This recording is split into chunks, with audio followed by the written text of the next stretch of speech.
Hi and welcome to the drop-in.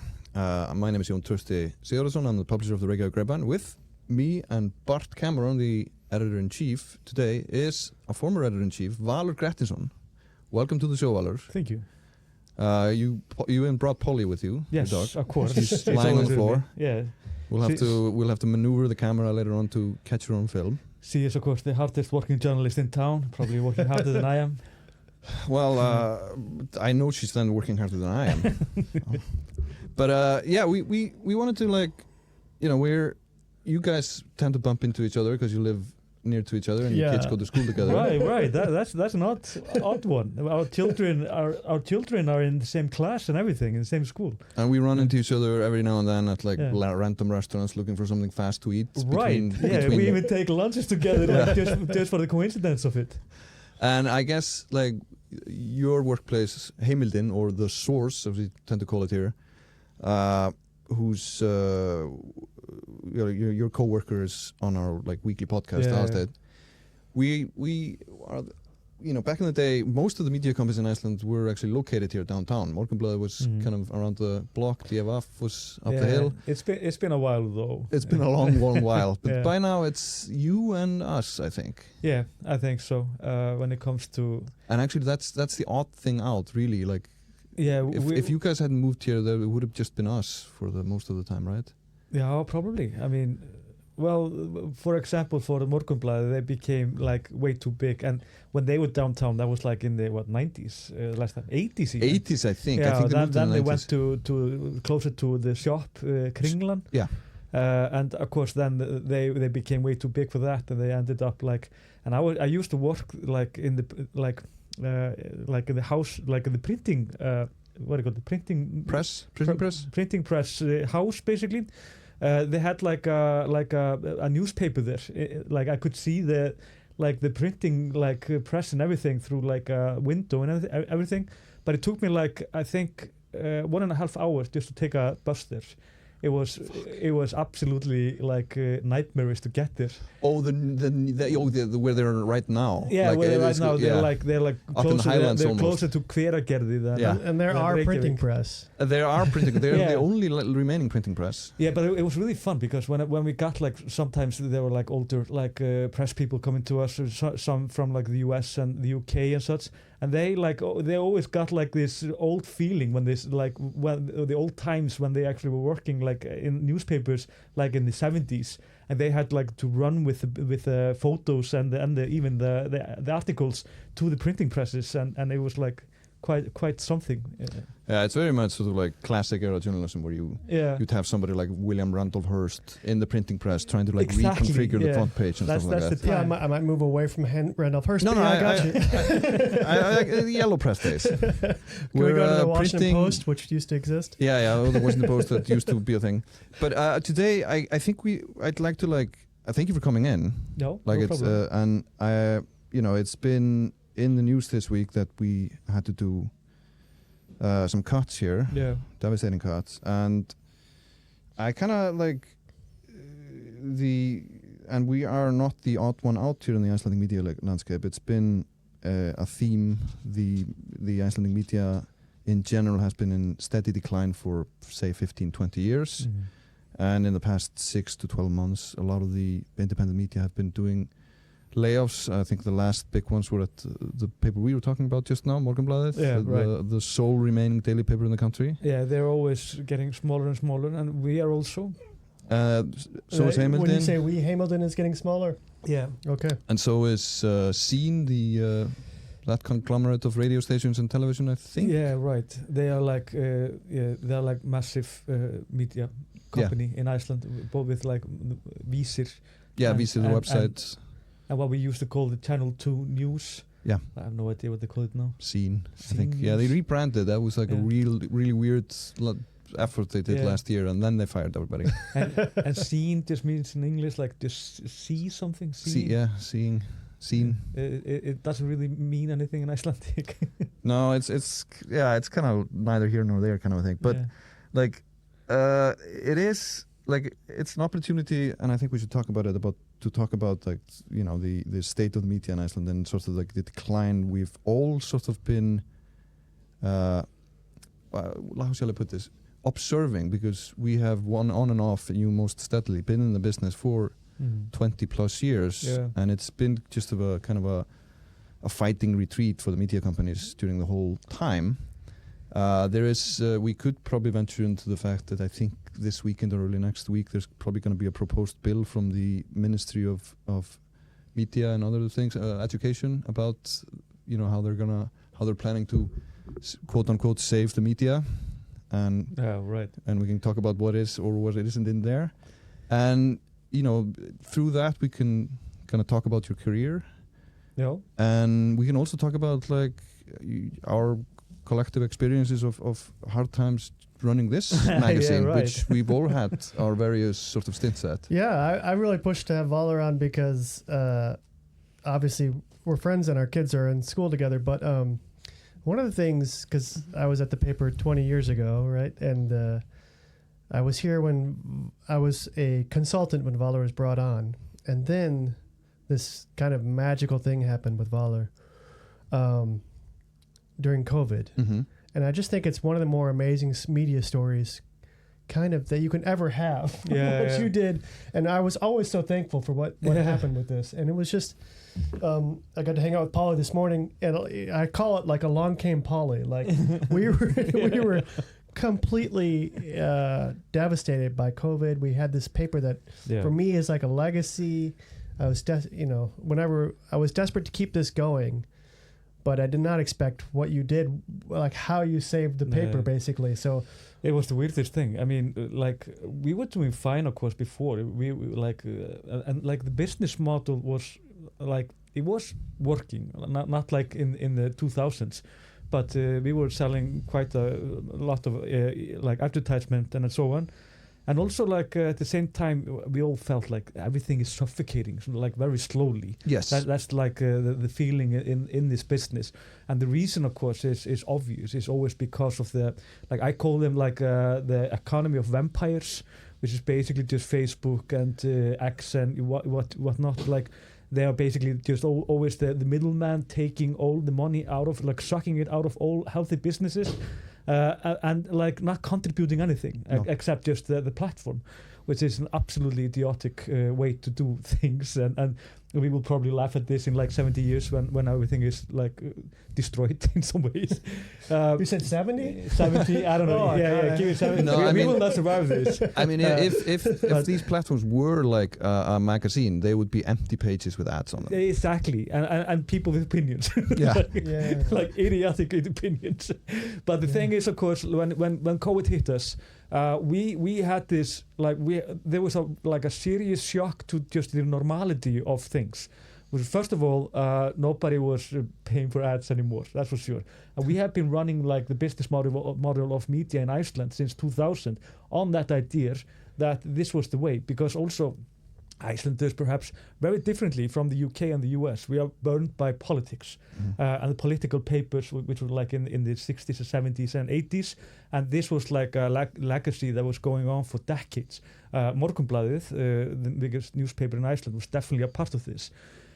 So in 2001 we got Fréttablaðið, which basically, if I don't know if you can swear here, but it absolutely fucked up our everything. Yeah. So instead of having like a revenue from like subscribers, like everybody had, all of a sudden we had only ads. Yes. And it became massive. It basically just like swallowed everything, and then we became like Fréttablaðið, which became like the DV, which was like a yellow press thing more. Yeah, it was like a weird hybrid of yellow press and pretty good news. Also, it was basically just who was like the editor in chief at the time. I started my career there in like 2005 or 6. My first month in journalism was absolutely hectic. I was like 25 years old. A man committed suicide. You were there for that. Yeah. Oh my! We talked about this when I came back came back, we had a similar story that was starting to come in the news, and I was like, you need to understand, Diavoff did something once. Yeah. You were there for, I guess I interrupted you, but... No problem, but a good friend of mine wrote that story, and we were outed as murderers and whatnot, and it was absolutely a very hectic kind of phase. Oh, to recap, what happened in the story was a man was accused of a sexual assault. Yeah. And his name was published, and he reacted with suicide. Yeah, the same night. That the morning the paper came out, the story came out, and he was found dead. Yeah. Hanged himself in his home in the Westfjords. It was a gruesome story, of course, and we were blamed for killing the man, basically. That we killed him somehow. It turns out, of course, he was guilty of everything. He molested 7 children and so on, but of course, at the time, people didn't see things like that, of course. And of course, for me, I mean, I became a little bit antisocial. Just I did not like my society. I've been a little bit like that since. Wow, what a hard opening. Yeah, it's a very hard. I can. That makes sense to me. It's a very disappointing experience. Yeah, right. Because you're we reported on something that turned out was true, completely true. And now we're sort of being very Icelandic, by the way. Yeah, very Icelandic. And what happened also was that Icelanders, there was a national record in finding signatures, and there were 30,000 people that signed the document that they were trying to just kill the paper, Diavoff. Yeah. And keep in mind at that time it was you had to actually find the person that's going to write their name down. Yeah, it's not like an online thing. It was not an online thing. You have to physically show up. We had 30,000 signatures. What a devastating experience. With different kind of pens and so on. Wow. We were hunted almost by with other news outlets. Even the most famous child predator, Steingrímur Njálsson, a pedophile, he was hanging out drunk always. It's outside of our office, throwing glasses in the house, and we were who's gonna call the cops now? It was absolute mess. But here's the weird thing. I thought to myself, I absolutely love this. This is incredible. So I was okay, I'm gonna settle down here for a while. This is something I have never been through before, and very interesting. Of course, we were young, drunk, and full of energy and so on. So it didn't it didn't affect us that much. But there were other journalists working with us, and they were shell-shocked. They are still shell-shocked. I'm still shell-shocked from witnessing it. No, I think what you're demonstrating there is what I think is kind of a key element in being able to survive in journalism, which is to kind of compartmentalize these things and go okay, so people, I'm gonna be writing stuff, and people are gonna hate me, and they're gonna be loud about it, and they're gonna stand outside my office or my house, but I'll still do it. And if you can't, I mean, it shouldn't be happening, and it's not right, but that's sometimes, as it turns out, a part of the job. So if you can stand that, you can survive. And that was the hard lesson, basically. Is also and this is, I often joke about that I'm a nihilist, and I am actually.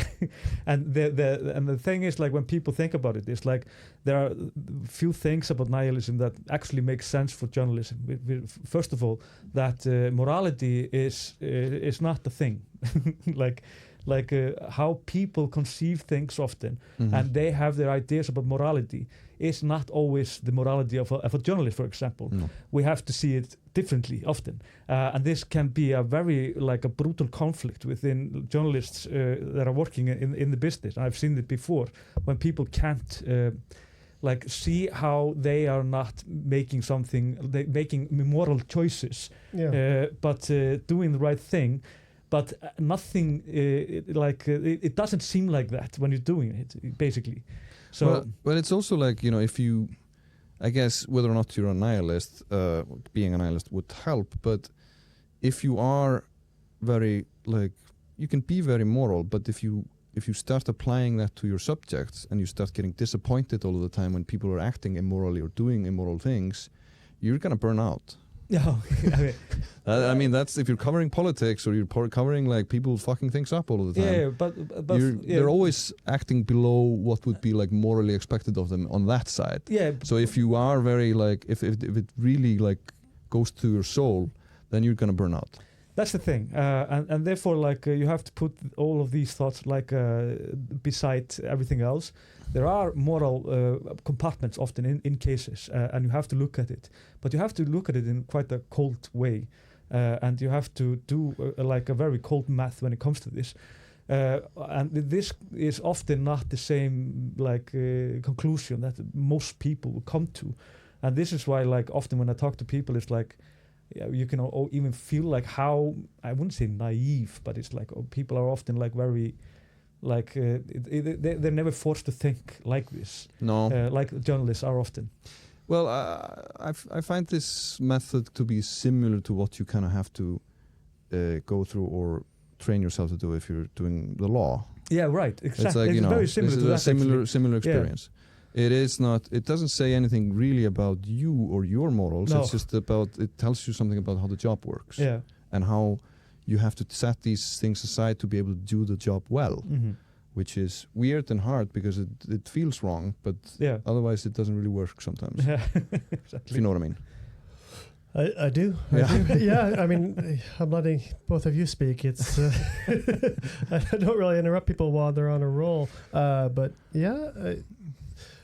I don't know if I have the same mindset as both of you. Obviously, I've been called a moralist hedonist before and those kind of things. Yeah. But but when I write, there's a distance as I'm trying to frame it. Like I become objective as I write. So I can also often be bonding with people in a conversation. We were just talking before we came in about this interview I did with the mayor, Heiðbjörg, and I'm like, I was fascinated by that interview.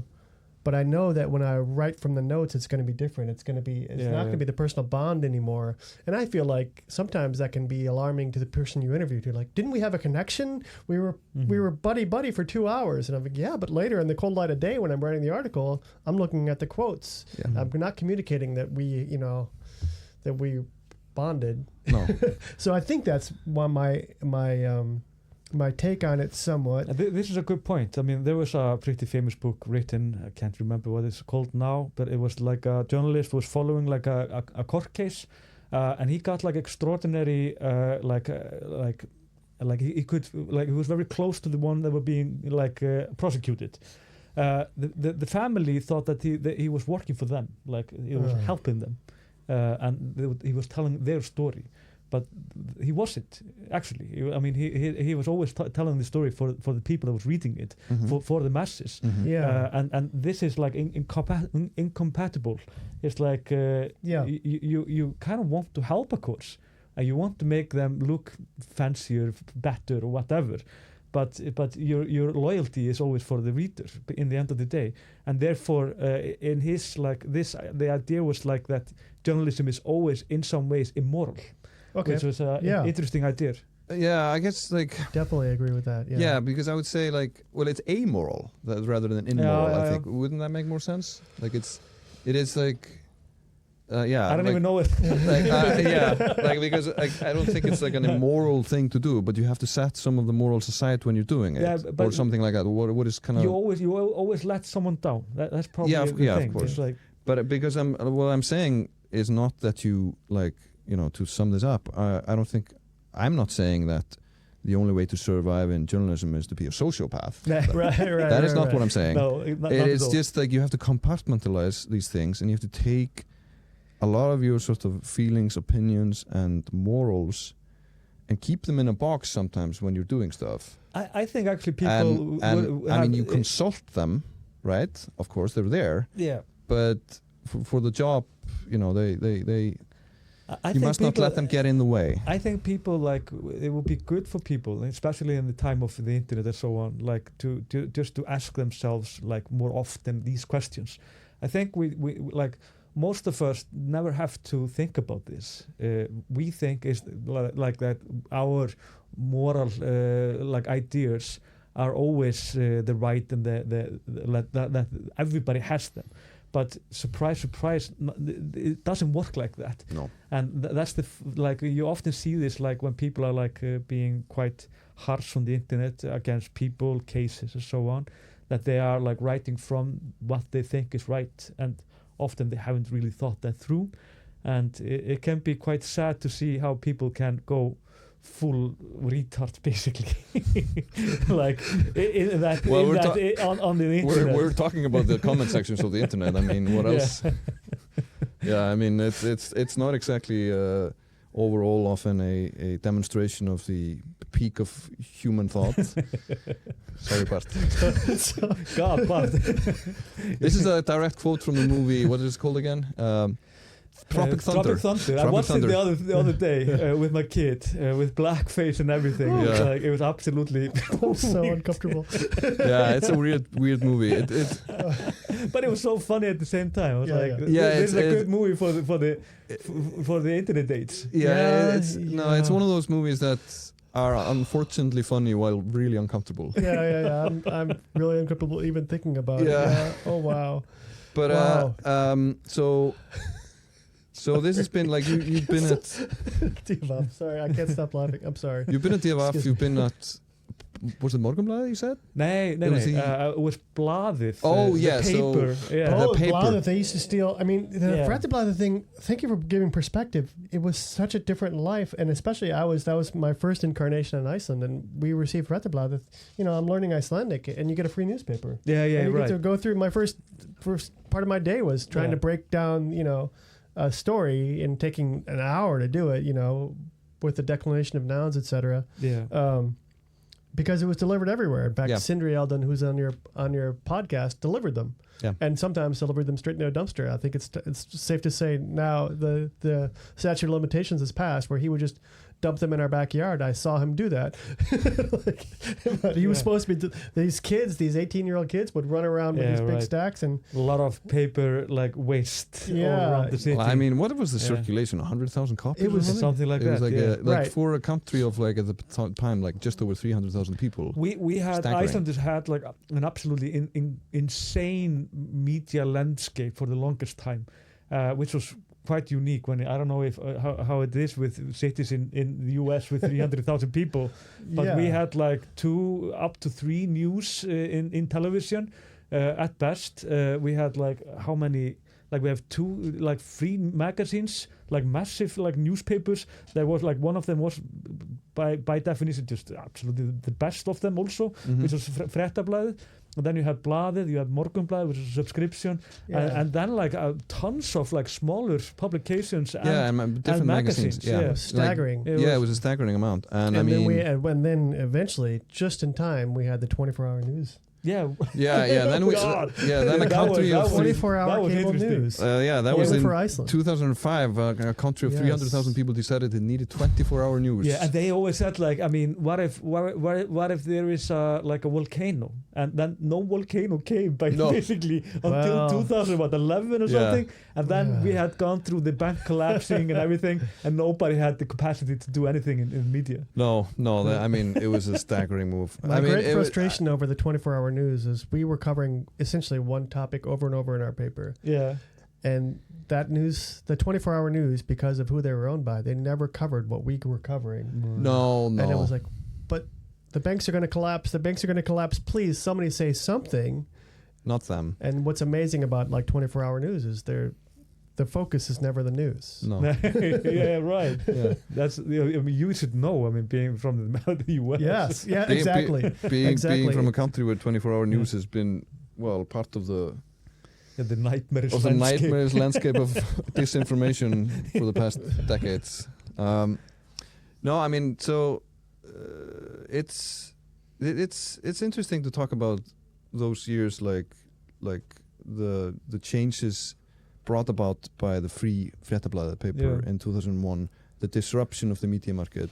Which was very, I mean, it was incredibly important, just to say. Oh, I mean, it was so stale. Yeah, and also just the politics in it was like, it erupted a lot of like a political, like gatekeeping when it came to a lot of things. So it was incredibly important that it happened. But of course, it ran a course more, like, it had like 10 years of good life, and then like after the collapsing of the financial market, it was basically like it's always managers, which is idiots, like managing companies, and they didn't like see the writing on the wall. They didn't understand the social media, and it collapsed like in a record time, basically. Yeah, I mean, it went from after the collapse, it was there and it slowly lost relevance, and then it was bought up in 20 whatever, and then I don't know what they were thinking they were going to be doing with it, and then it closed it down in 2024. We know exactly when the time is. It's like when Mikael Torfason came in with Jón Ásgeir. These are like massive characters in Icelandic media landscape at the time. And they basically, what they did is that they fired everyone at the newspaper, and other good people followed them because they didn't want to work there anymore. So they didn't have any journalists left. So they started to like hiring like cheaper journalists, and it went to shit in like surprise in like 3 months or something. Mm-hmm. It's always the same thing. It was just about money, and then of course the owner sold it.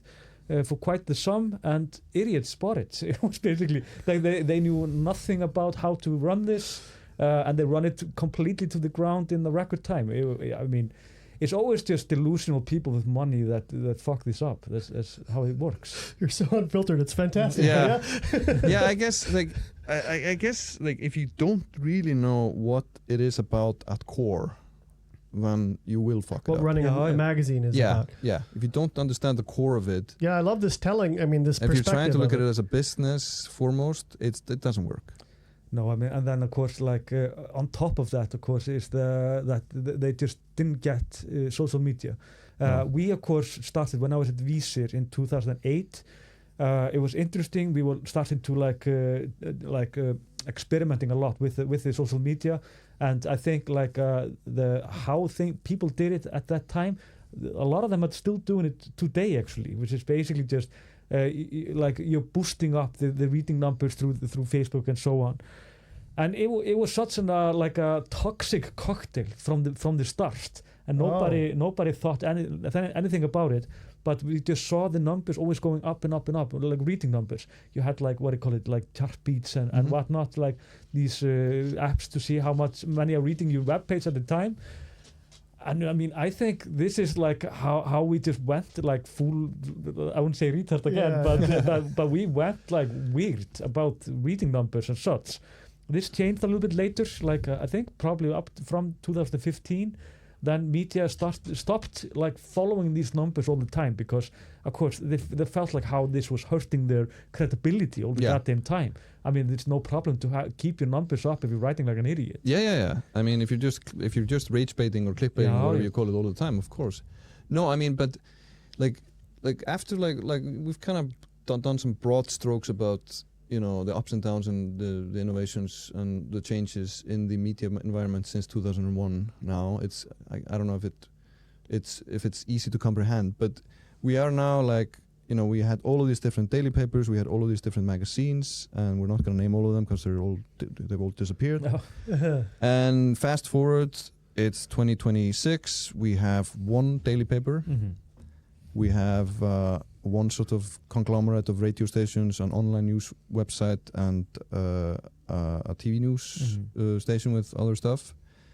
We have The Source, we have Heimildin, we have the Farmers paper, published. Don't forget them. Yeah, don't forget them, who are subsidized by the state usually twice over. Yeah. Who do quality work, I want to say. Yeah, they do actually decent work every now and then. I don't disagree with that. But I'm like mostly a fan of their classifieds because they're hilarious. That is true. Man looking for a tractor and stuff like that. Attractive tractor. Tractor seeks man. Attractive tractor, yeah. Tractor seeks man. The personal ads are great. They're often like really weird requests there, and they're just selling stuff that you need, like farm equipment, and like a very small portion of the population are farmers. This is the paper you see at the swimming pool next to ours. Yeah. And you know, they're selling these like really specific types of farm equipment with names that I don't understand, even though I grew up on a farm. But anyway, and we have been looking at I would say like straight 10-15 years of just slow burning decline. Yeah. Like you can see the union, the journalists' union numbers for like how many people pay into that union, and it's just it's fallen off a cliff. But the biggest shock was basically Fréttablaðið, how that went bust, how they went bankrupt a few years ago. That was massive. That was a huge newspaper in Iceland, and like I said, it's literally for no other reason that happened than for like idiot managers. And they just didn't know how to run a paper, and that's it. They could have survived in many ways, but they just, they just didn't see it correctly. When it comes to like COVID, though, COVID of course came it was like massive shock to the system at the time, and that also took like a newspaper like Fréttablaðið and completely destroyed them, because of course. Then we saw that this is not a viable option to have like through these advertisement or run like that would be the only source when it came to newspapers. And we've seen papers trying to move themselves away from this business model. And for example, the source, Heimildin, we are trying to have only be with like people that want like serious and good journalism. And we have, surprise, surprise, there are like thousands of people that actually want that in Iceland. Yeah. And I mean, it's almost like a really weird novelty, because you are basically the only, one of the few new medias to come out in the past 10 years, and the only one to kind of emphasize this. Yeah. At least, I'm not talking about some like websites with and then we come down to Grapevine in COVID, which was in my opinion like the last like big revelation that I had in this business, is that, for example, the Grapevine and Heimildin, the source, have it in common that there are like societies around it. Mm-hmm. If you understand, like for example, in Heimildin, people want investigative journalism. They want long reads. They want something meaningful and smart writers and thinkers to like give you something, and they were ready to pay for it. And when I was at Grapevine and we had no money at all, our first thought was like, how do we reach people now? that was the first thing. You can't go through countries. We only have the internet. They can't see our paper. So that was basically like, of course, YouTube. You can do that. We have been experimenting with YouTube, of course, before, and it never worked somehow. I don't know why. Then all of a sudden something works. Mm-hmm. There is no formula for it. It's like I have no idea why it worked. I think it's because of Pollý, more or less. Pollý the dog. Well, I mean, you like. No, I mean, no shade on Pollý, but you do have some appeal too. That might be. But what I felt like also when we were doing that is like I didn't realize until like Hilmar, the manager that we used to have, and Helgi, which was with the store. They said like, we need money somehow. Like, make them give us money. It didn't say it like that, but that was the core message. And I basically said like, I mean, I don't know how we're going to survive this. I mean, we have a shop. We don't give us things. Just buy something from us. Yeah. And surprise, surprise, the society around us became massive, and they answered that call. And I realized like, okay, this is probably the modern journalism today. Is that you have to rile up some kind of a society. Yes. And I wouldn't say like a cult of people, but it's like you need to have a society or like what is a better term for this? Like a community. Community, right? You need community. And there was a very strong community around the Reykjavík Grapevine, and I felt that also when I started here, that there was like people were very like into Grapevine and Iceland, and like. And the interest in Iceland was massive, and we played with that, of course, and we survived COVID at least. Because I have the advantage of having all the numbers. I mean, 2020 and especially 2021. Yeah. During the height of COVID, and then the eruption started in and around Grindavík, Fagradalsfjall. This thing about like, okay, we can't really print much, there's nobody really here coming, this thing about doing like news and stories about Iceland on video, and then like asking people to basically buy stuff in the store, which we had for a few years, but it had only been selling like print-on-demand T-shirts for football or something. But it was there, like, so the infrastructure was in place, and it worked. People were at home, they were stuck, they were bored. Exactly. This was at least like very entertaining, and it gave you a lot of like insight into Iceland and Icelandic culture, and the human connection, in a time you're underselling yourself that, but a great human connection in a time where like nobody could travel and nothing was going on. That's the other thing also. It's like what I also absolutely loved, because at the time I was very cynical. I am very cynical as a person, I have to say. Bit, But when I saw like the comment section, I never read the comment section. If I read it, it's just it's just to see like is it newsy? Like, could someone be there commenting that actually knows something about something? It's like I'm always investigating something. But the thing is, like, when I saw the comment section there, I was like pleasantly surprised. I was like, there is not one bad comment. Like, well, there was perhaps one or two or something, but it outweighed by like hundreds of comments with people that were like really, really nice. And I was like, wow, why is people like? I thought everybody was idiots on the internet, but it turns out that people around Grapevine was absolutely beautiful and wonderful people. And when people even like when I met people here in Iceland. And I was meeting them like in the weirdest place. Like, I was just buying groceries in my local shop. I met this guy, and he was like, "Hey, I saw you. Like, I've been watching you for 2 years or something."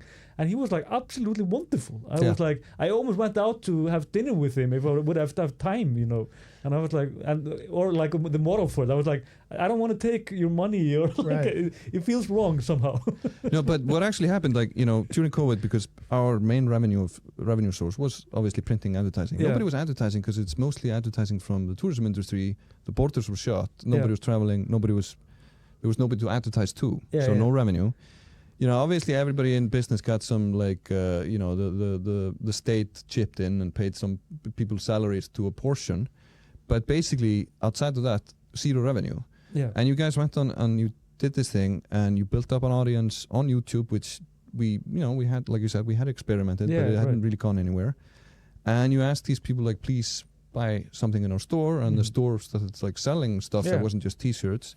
Yeah, it was a good store also. That's what I loved also. And for the duration of COVID, this worked. Yeah, but it was incredible. I mean, this kept it going. It was absolutely incredible. And of course, as a journalist, I'm not that fond of being like in camera and so on. It feels like it. It feels like it's very natural to some people, but I'm not a fan of this. But the thing is that it was the weirdest thing also afterwards. I became like.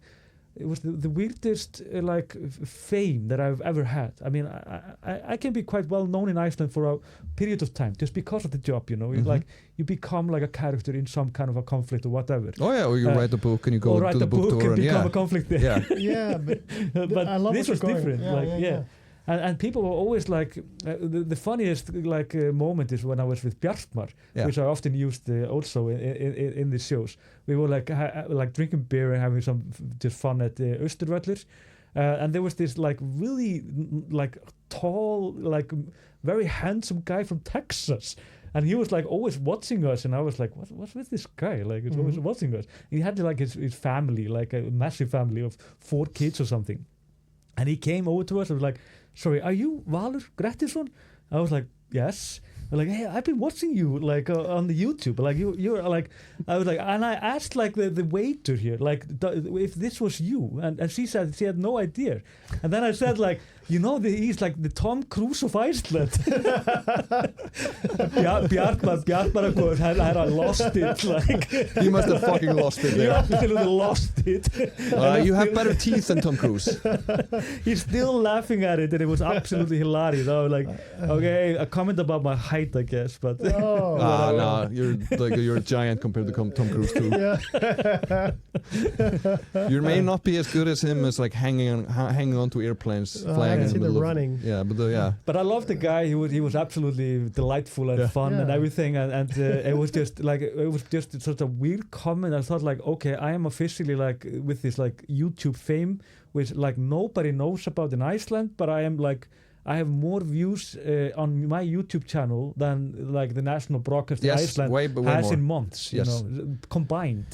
Yeah, I mean, like some of those videos got. I mean, of course, especially because that's how it goes. Like there was a steady, very dedicated audience, and then you would have like these massive peaks especially when the eruptions were, and you guys went out there, you and Art, and shot that, which is like, of course. I mean, at the time also when like we had like COVID, I mean, it was a unique show at the same time. Like people were like stuck at home, and you could see like up close videos from like volcano, and not like news footage from like that. You had like actual person telling you things while they're walking around. I mean, people. It's completely relatable if you're stuck somewhere. I mean, it makes perfect sense. And like some of the other things you did, like what is it called, like empty Iceland or abandoned Iceland or something like that. Right. Because like I remember 2020, the summer. Yeah.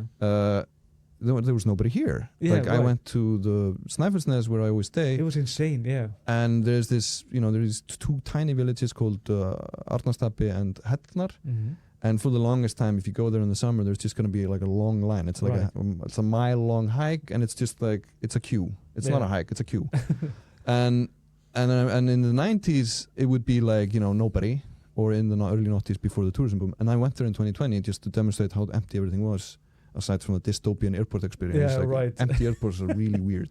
It's like frightening weird. Like, and 28 days later weird. Yeah. There's something really, like shopping malls and empty shopping malls and empty airports are really disturbing. Yeah. And I went to this stretch of like a hike, and there was just a single bus of Danish tourists. Yeah, right. It's just all over the 90s all over again. Yeah. So like people could see that. You would go to these places and you just walk around, everything is empty. So they could actually have the experience of seeing these places with somebody then they knew without leaving their sofa. And that makes perfect sense as a perfect entertainment. And that's also like what I always really liked is like even like how small is the world also. My girlfriend is working at the Red Cross, and there was like this woman working with her, and they were from Canada, and her husband actually became obsessed with this channel before he came here, and she was always telling like Hannah, like my girlfriend, like that like this literally saved their life, like in COVID. And I was like, I never understood, and I don't even think I quite understand still today how much this meant to a lot of people. But they were always trying to tell me, and I was like, as a cynical person, like I'm just doing my job, like I don't care. No, I mean it's also, I guess because like at least you and me, I was living in Sweden, and Iceland was, I mean, it had its sort of lockdowns, but they were usually brief. I guess we didn't have the sort of same experience that other people did. That's a good point. I mean, you could still be like licking doorknobs in Sweden during the whole thing. Like they didn't really do anything. Yeah, we were quite free in Iceland, as well as in Sweden, of course. Yeah. So it wasn't like that hard of a lockdown as you saw, for example, for the Australians and such. I was Spain and Italy, where they were just locked in. I was in their Seattle in complete lockdown. As it happens, I'm a ground zero survivor, and I have respiratory issues from 9/11. Yes, okay. So the doctor's like, you really can't get COVID. Yeah, wow. Wow. So we were in complete lockdown. So I was watching the videos. And it was really, I think the ability that you have that I don't is to drop the filter. Like I cannot be unguarded in most situations. Like it's hard to be unguarded, and it's just amazing to do that in this on camera of all things, like as you're walking through. Like, well, I would like now I'm just I don't know, projecting or like this is not I'm not making a statement here. I'm just like, this is leading into a question, which is I think part of it was like the scarcity issue. Like you just guys, you didn't really have anything but you and Art often. Right. So you would just go out. Yeah. You didn't really have a script because there wasn't really time or money to work on it. No. So you couldn't really keep a filter because you just had to go with the flow. That's a fantastic point, because like talking about like I took notes actually from the comment section in the YouTube, and it was like we had like older ideas that we were trying before COVID, and none of this was working, and I was trying to tell news in like 3 minutes or less or something.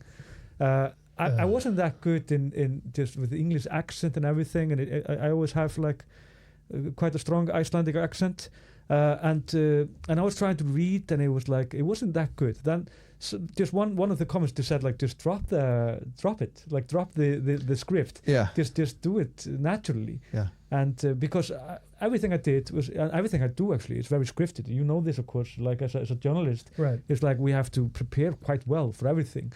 And especially when taking interviews and reading things and just writing, you have to become like a specialist in that thing. So it was like it was a bit hard to begin with, and then also just I did a ton of mistakes at the same time. It's like some of these things were wrong that I said and so on. It was like details that wasn't correct and so and whatnot. I tried to like say afterwards like it wasn't and so on, like correct it afterwards. Sorry. But it was like it was it was hard, but it worked somehow. I don't know. I think that's part of it, because you just kind of like, okay, we're gonna go make this. Sorry, we're gonna go make this half an hour thing. You have a gist of what you're gonna be talking about. It's kind of like when you're going on location of something happening and there's not much information, and you try to read up as much as you have, like the eruptions. Yeah, right. And then you're just forced to go do it. Yeah, you just have to remember it. Yeah, and you can't really.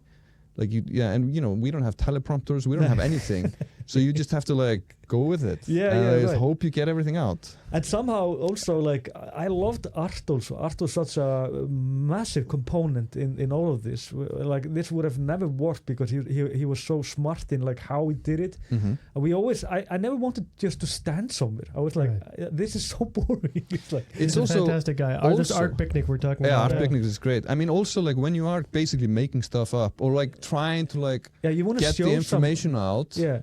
It is actually, I find it like, I would say it's easier to actually do it while walking. Yeah, right. Standing there is just like, it's scary. Yeah, exactly. It becomes like very, like much of a, like, what do you call it? Like a straitjacket. Straitjacket, yeah. So that also seems natural. No, art is great. I mean, we just shot a video with him. Was it Friday last week or 2 weeks ago? Mercifully, I'm not shown on camera falling down the mountain. You were hopping up it, and I was falling off. Yeah, of it. we were trying to like. This is also one of those things we've always wanted to try doing but never done, which is like do video versions of the best of stuff. Yeah. So we went down that. But Art actually, he was like my director also, and everything that I did was more or less something that he found out, or he said like try this somehow. And everything that he said always worked. It was although I often like contested him, and like I was like saying like, no, this is ridiculous or something, and he was just like, Pollý, trust me. Wow. With his Polish accent. I was like, okay, let's try it. Like you and in the end I was like, okay, Art is never wrong. Let's just always go with it until he's wrong.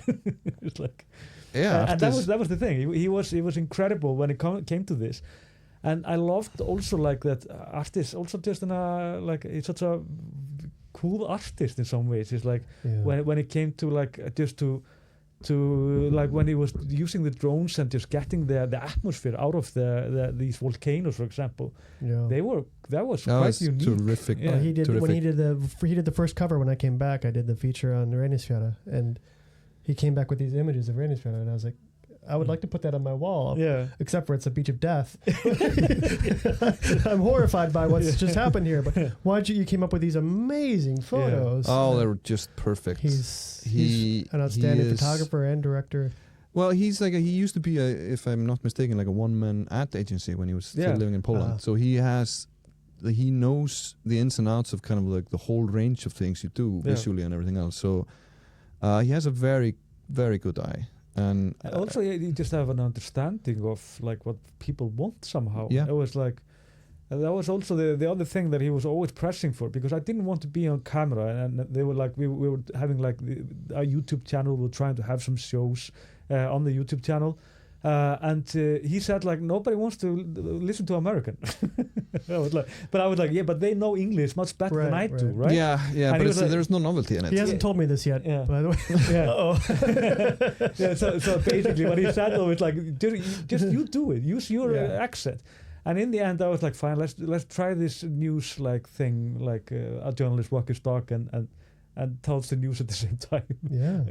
Yeah, I mean, it's not exactly the first thing you think of, right? No, exactly. No. I mean, Bart, you just have to like look at some 90s interviews with Björk and really work on your Icelandic accent. My need kids to work on your Icelandic. Yes, I love to watch you on television. But I have this this Midwestern accent that sounds like a tin can being cut by a hacksaw. Wow, that's. I think you're quite harsh on yourself here. Yeah, but all of this kind of goes back to like the problems of running business models in media. So. Just to get back on track, Hamilton came up. They're running on a subscription, which felt like a novelty. It is, and this is how all publications were run until the 90s or early 2000s. Right. And the fact that we haven't like all gone back to that is kind of astonishing. Yeah. And one of the things that we need to do here was done briefly during COVID. There's like a variation of subscriptions, but they're actually more or less ready to be rolled out here. Yeah. But they needed to have created more revenue for this to make any sense. And one of the things that I find strange now, because the current coalition government is now trying to like chip in on trying to save sort of the media, the ones we still have, is that they're writing up a new bill. It hasn't been. We haven't seen it yet. It's supposed to come out early next week or something. But from what I gathered from a press conference they held a few months ago about what they were like focusing on, they decided not, as the Scandinavian countries did, focus on subscriptions. They decided not to do that, which I would think was the most sustainable thing to do into the future. They instead decided that they were probably going to like spend as much money as they can on like keeping those two big companies that are still left, Morgunblaðið, the daily newspaper, and Sýn, the television conglomerate, but without addressing the fact that then they're just throwing good money after bad, because those business models are essentially broken the way they run them. So it's like a crazy thing. I mean, one of them, Morgunblaðið, is owned by like fishing quota billionaires, like delusional billionaires. Yeah. So is someone there, if there is a big media, always using this media to like push their own agenda somehow. The other one is owned by a delusional billionaire, which is pushing his own agenda. No filter. Wow. Yes. And then we have like RÚV, which is national broadcast.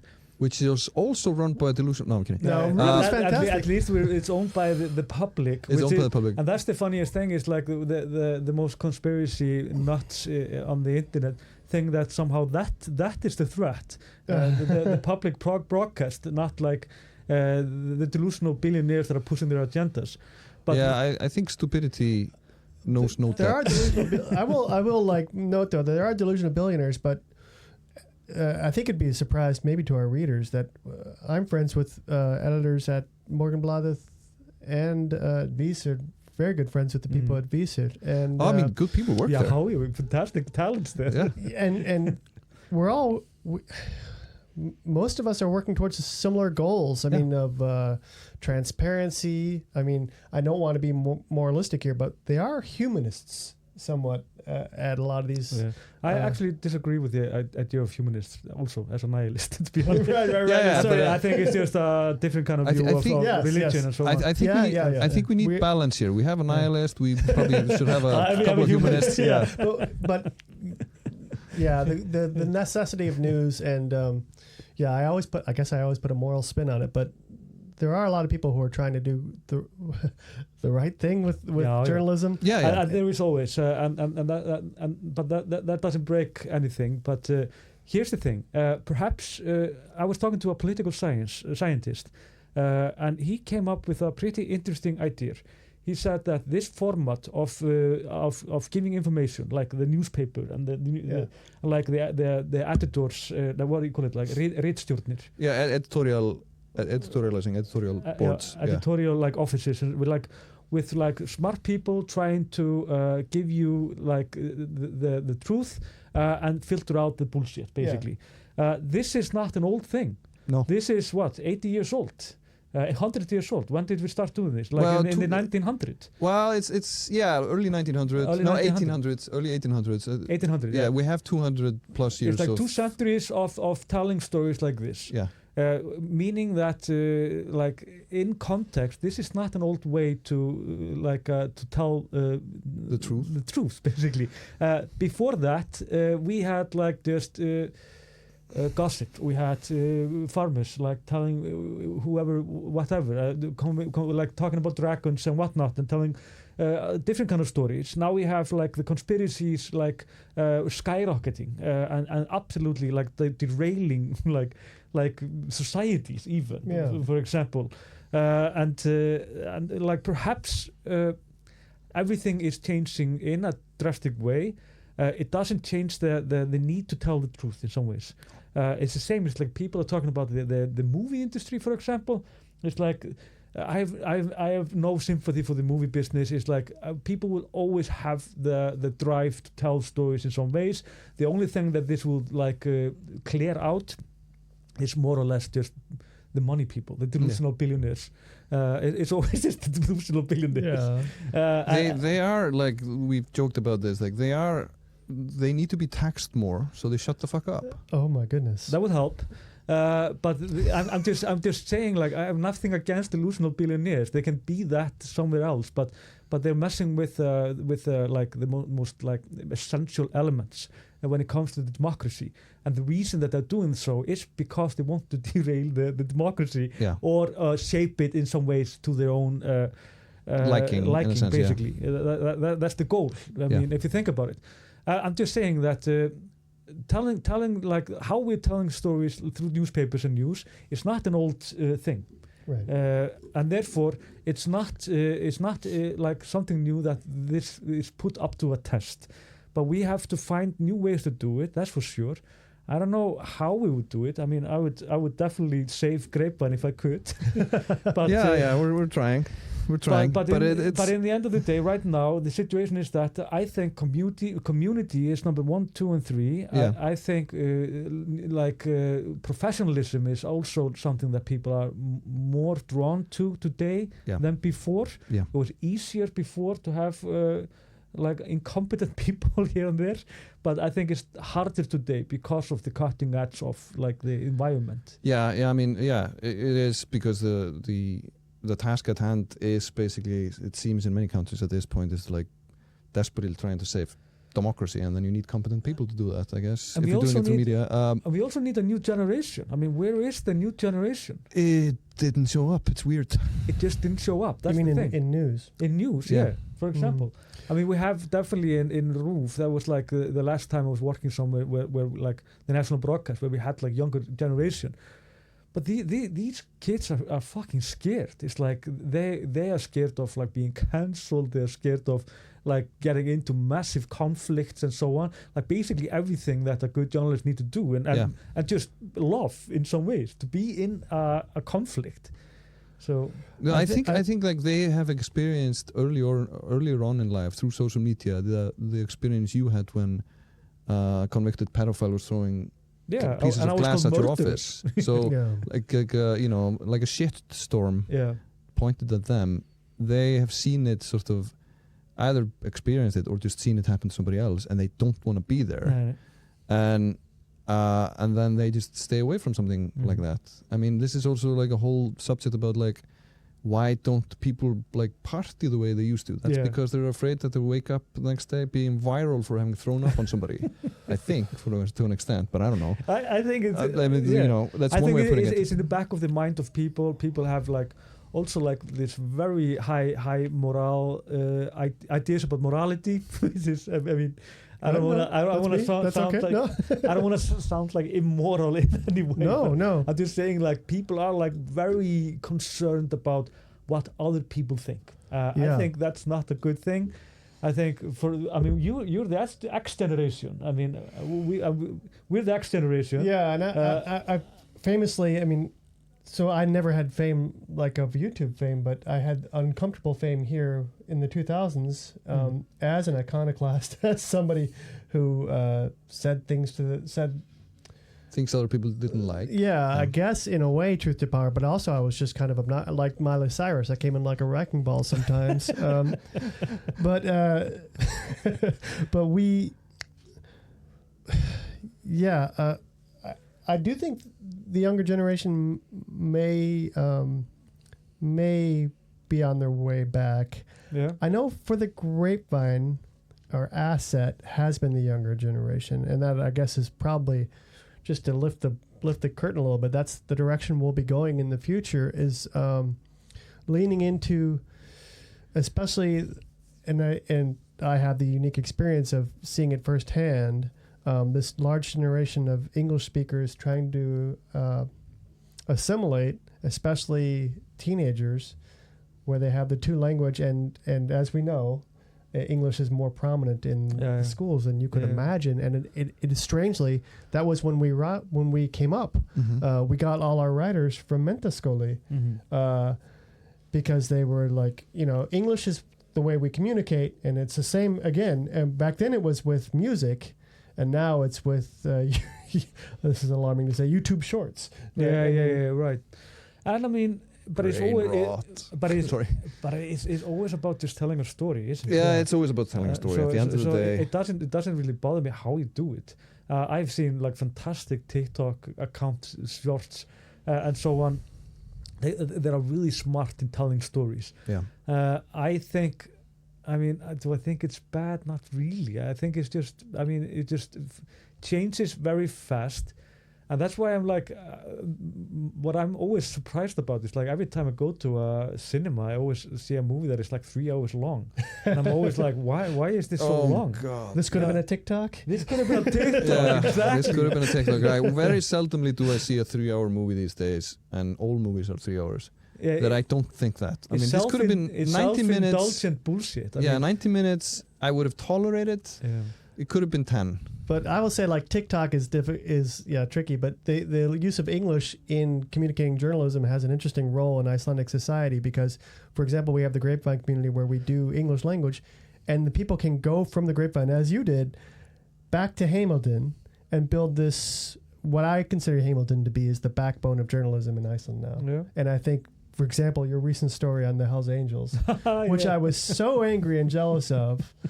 And I'm Jesus, like, Valur killed it with this article that I was desperate to get. And I'd love to talk about that either now or in the future. But the thing is that, and this, I don't know if to tell people about this.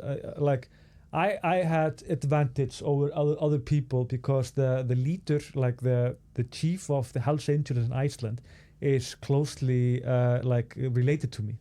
He is the son of my father's brothers. And therefore, when first cousins, exactly. So that's so Icelandic too. So yeah, right. So when I saw the police, they were like having a fit. It was like I haven't seen this for a long time. They were stalking the Hells Angels headquarters because they were having parties.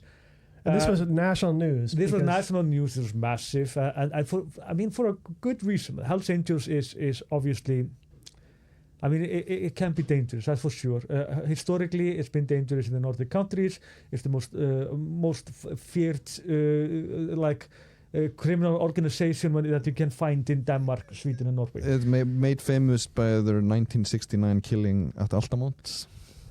For American readers, with the Rolling Stones concert in Denmark, you'll see them in the running 90s, prostitution rings. Yeah, in the 90s, they shot a bazooka into Bandidos headquarters. Oh, Bandidos is the other motorcycle criminal gang. Yeah, right. And so they're heavily armed as well. So Jesus fucking Christ, basically. So no offense, but it's a surprise that you're out hanging out with the Hells Angels. So I called my nephew. And I said, what the hell is happening? Because I saw him being arrested in news. I was how you doing? How you doing? Can't leave there. Anyways, so I said, hey, how about I just come there with a photographer and we just party with you for a night, just see how it is to what's happening there. And of course, they put up a little play. They are. It was interesting to be there, of course, but when we were going there, the police stopped us. We were frisked and everything. It was a lot of tension going on when we were going inside. And yeah, I mean, did you stop for a second on the way in and think maybe I'll just turn around? No, because not for 1 second. Really? No. My only thing was like, can I have a beer or not when I'm at work? It was like, should I drink one beer or not? So, but I found like a non-alcohol beer though, so it's fine. But then I just recorded. I started like my phone, like the recording. I recorded the whole night, and I just told people I'm a journalist. If you want to talk to me, if you don't, then it's fine. Then I won't quote you at all. Most of them were all right talking to me, except for one guy, which was a doctor, medical doctor actually, an English one. He said that he didn't want to talk to me. I don't know why, but he seemed like a very smart and interesting man. But they were like incredibly weird characters there, and yeah, but they were like very like racist, very much of a renegades. That was like the old school renegade, as you find, like, and therefore like the headline was like the last outlaws. Yeah. Because like these are people that were like, I don't know how these people, these types, survive in the 21st century. It's interesting. Well, they feel threatened by every change that comes along, right? And so that's why they kind of hyper masculinate. Yeah, right. But I thought it was an amazing piece. I love reading your work, and I think you'll see it sometimes. And actually, I've been negotiating to try to get the piece for the Grapevine. The interaction between, we're one type of journalism. It's not like we're baby Hamilton, but we're one community. The two communities do coexist. Yeah. And very closely behind the scenes, we're very closely coexisting, but being involved with the readership and editorialship, you can develop a broader worldview, and I think, and develop journalism. And I think that's our theory is that's the future for us. Mm-hmm. Is this kind of journalism. Obviously, we'd hope to get Hamilton. What Hamilton did fantastic. Hamilton, I guess I should spell it ideally. HEIMILDIN. It's probably not helping. Well, yeah. I'll write it down in the so that people can click on it, and you can Yeah. actually subscribe. It's kind of essential information, and it's a real model. I feel like what I would call it is the Atlantic of Iceland. Yeah, it's somebody who survived, came up with a really cool business model, and I know from behind the scenes that one of the danger is not loss of subscribers, because more and more people are subscribing. The danger is people stealing your journalists. Yeah. I mean, that's always, there is always some it always goes in some circles when it comes to that. But I mean, what I love about this is that these are like. I mean, Iceland is small, of course, and journalism is even smaller. And these are like old friends. And for example, the editor-in-chief and the manager there are old journalists that I used to work with in TVAF, actually. And not when it was at its most notorious, but later on, when it was more like a hybrid of investigative journalism as well as tabloid, which was very fun, actually. I think historically that could actually go down is pretty interesting thing. That was after the financial collapse. We it was like, and it was actually pretty funny, like when the banking system failed, we hadn't been thinking about financial things at all. Like no journalism was doing that. There were very few, but we were incredibly good in crimes, and we were good in in politics, of course, also. So we when we saw that, and then TVAF it was really easy for TVAF, for example, to go from being very aggressive in crimes to go very aggressive into financial crimes. Yeah. And we became quite important voice in all of that, and I liked that actually until of course. I got into some conflicts, and I ended up going to Vísir, and so on. TVAF would be great, you would think, for the Epstein files, but I haven't seen much yet. No, I mean, they're just a website now that is probably owned by the guy who ran Fréttablaðið into the ground, right? It's another delusional, it's the same delusional billionaire that owned Fréttablaðið, exactly. Just keep a track of delusional. They are basically 2 or 3. It's not that complicated. No, it's not a lot of them. I think because I think these questions will arrive in the comments, so I was just going to address them. which is like, why did you guys then, having built this community on YouTube and, the store was doing so well and everything, why did you stop it all? Which is a question to me. So I was just going to answer it because I know I'll get it, right? Go for and it. I mean, it's got a this is Seattle all, route too. Yeah, this is all a disagreement. Like people can disagree about this, but the problem with, trying to find a new business model for a media, like community, is important. Mm-hmm. What you need is sustainable, regular revenue. Mm-hmm. And as awesome as the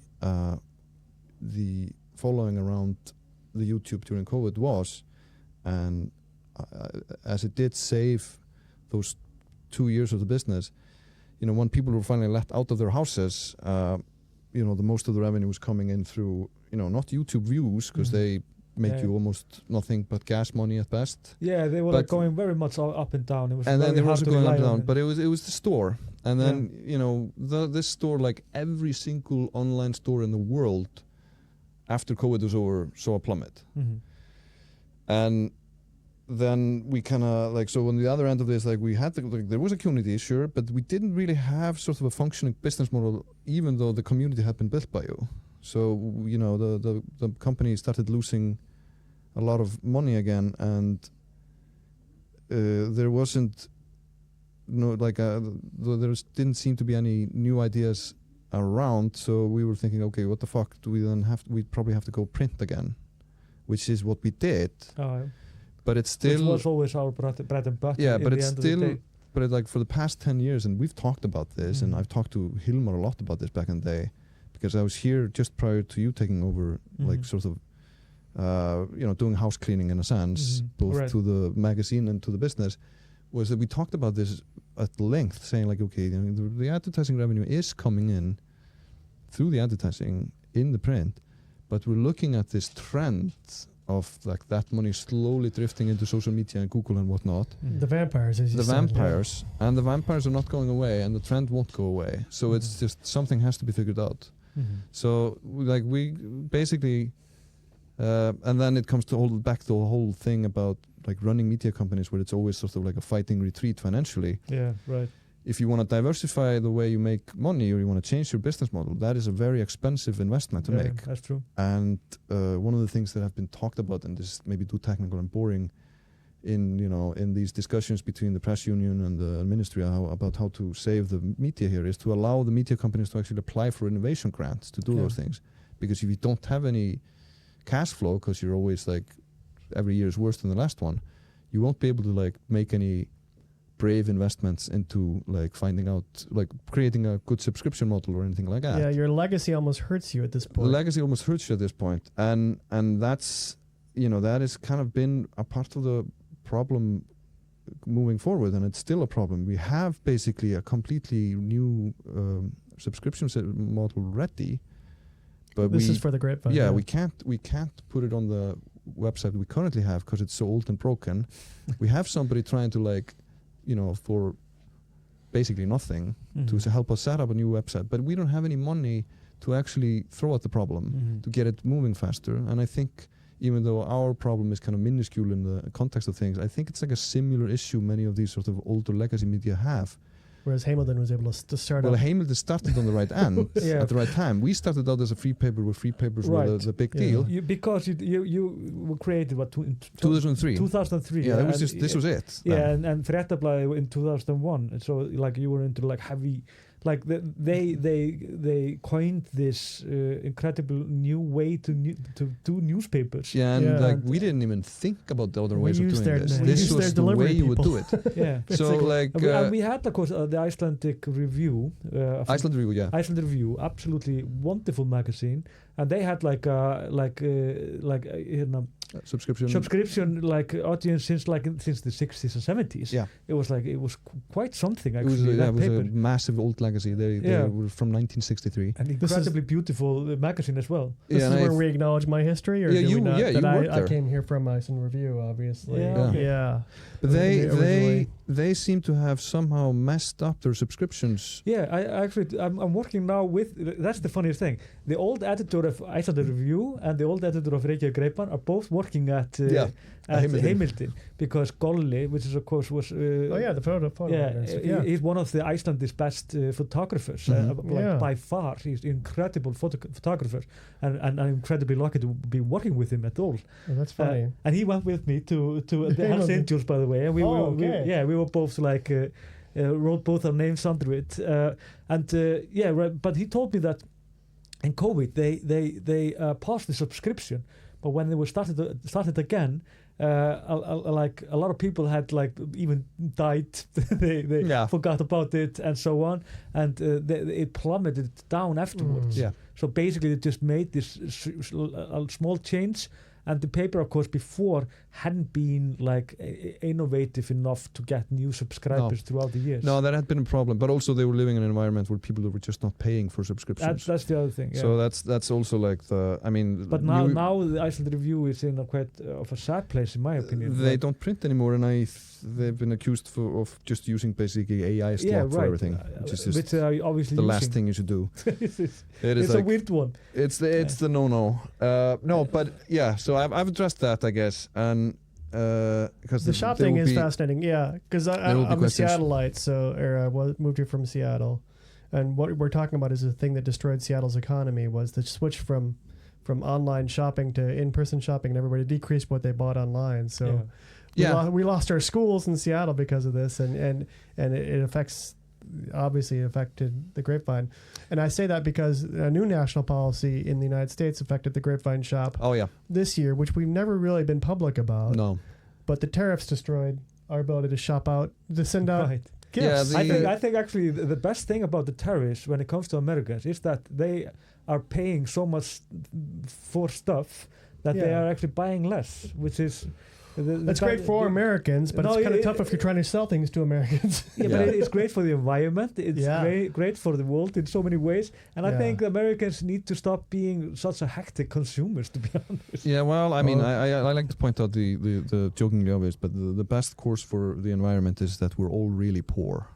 Yeah, I mean... that's just a fact. Yeah, that's actually true, but nobody wants to hear it. It cost us a big part of our cushion for our editorial office was that people would order like a box of candy, and when the post office works, it's not a big deal, but when the post office refuses to ship to America because they can't figure out the tariffs, which is what we're in, you lose millions of kroner of income overnight. So that's true, and the store it stabilized eventually, but it's only like maybe a fifth of your glory days.